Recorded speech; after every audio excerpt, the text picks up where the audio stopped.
Hello again. This is the module 2 of this course.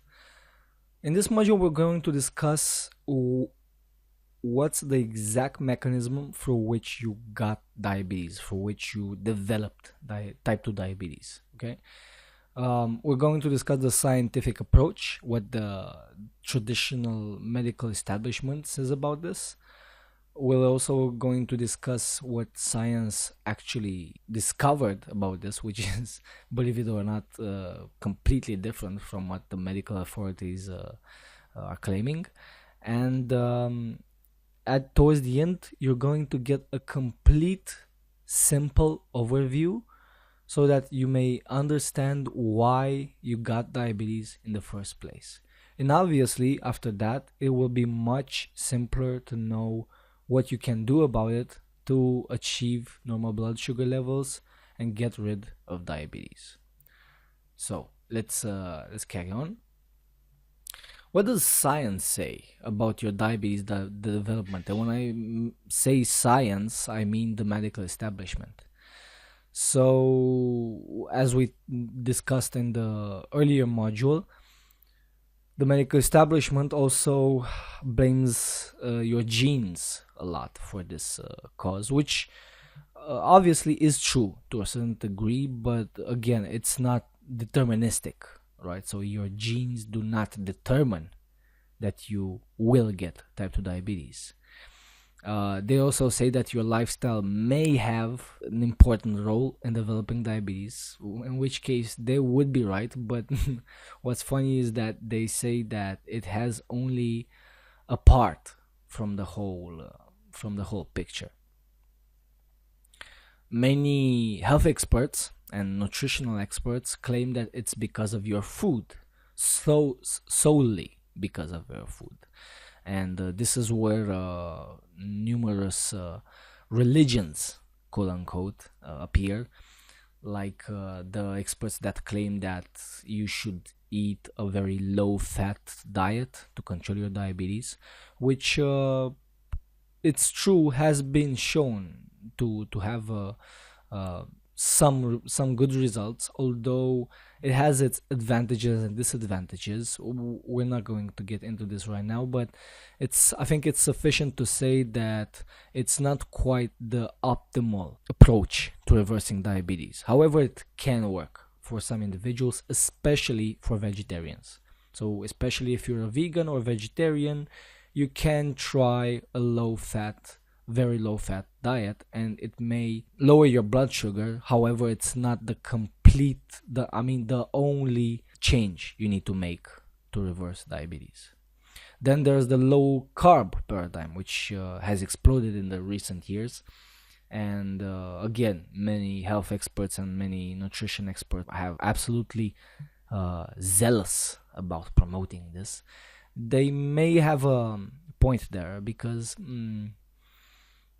fortunately enough, the low carb paradigm promotes a very natural foods diet. So, nevertheless, you will get great results just because you're eating only natural foods, which again, most of them are very low in carbohydrates, which obviously will lower your blood sugar levels. However, a lot of processed low carbohydrate foods have entered the market now, so it's not necessarily a given that a low carb diet will solve your problems. But overall, to solve the riddle of nutrition, so to speak, and of food, you'll find out in the next lesson why food isn't the only culprit for your high blood sugar levels and for your diabetes.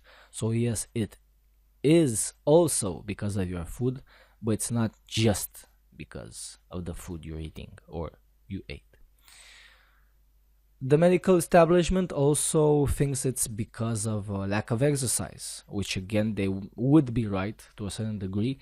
But again, it's not the end all be all of diabetes development. So you can't say that, oh, because you're lazy or just because you don't exercise, you develop diabetes.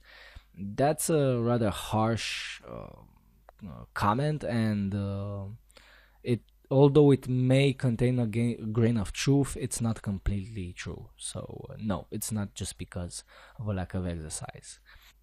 Could sleep have a play a part in this?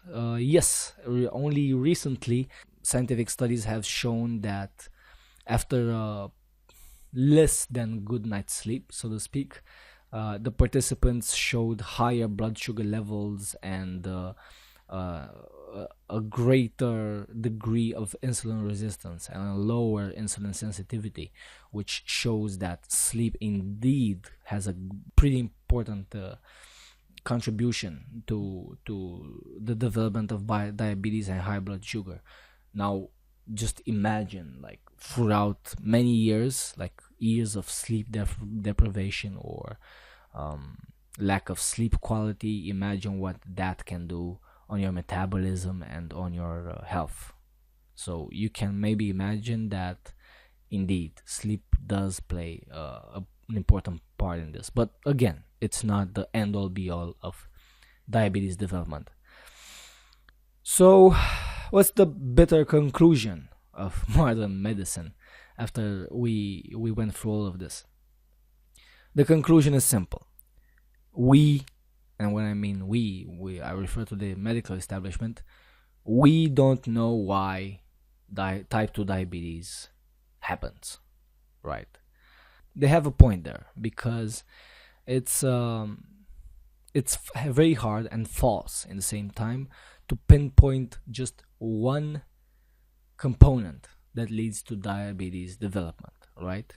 On the other hand, what I consider to be rather less intelligent is that they don't think that lifestyle habits play a very, very important role in this. Instead, they focus on the genes, they focus on uh, various other ghosts, I would say, that cannot be controlled, right? Or the other side of the coin is that they focus too much on just one side of the problem, right? So like nutrition is the best example. Like uh, health experts are going crazy on their philosophy or the paradigm that they're encouraging the most. Like, oh, it's because you're not eating a low fat diet that you're having diabetes, or it's because you don't eat a low carb diet, and so on. So the bitter conclusion of modern medicine is that they don't know. However, in the next lessons, you'll have a better perspective on why you develop diabetes, which is also scientifically proven, although it's not promoted by the medical sciences and by the medical establishment.